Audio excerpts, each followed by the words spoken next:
हळद कुठे तिखटाच्या बाजूला आणि तिखट कुठे? हळदीच्या बाजूला. अगं चिमटा दे चिमटा दे चिमटा लवकर. अहो गॅस बंद करायचा ना मग. पाटा आणि वरवंटा ठेचा याला खलबत्ता.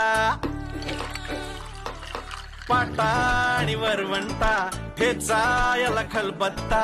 वांग्याचं काय होणार नाही, जिऱ्याचं मोहरीशी भांडण बाय. कोची बिची होऊ दे थोडीशी मिरचीची फोडणी, येणार अंगाशी भाजणार शिट्टी, कुकरच्या आधी बाय बाय बाय बाय ग.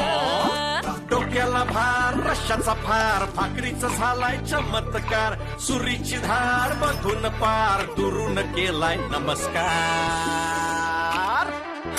चवीला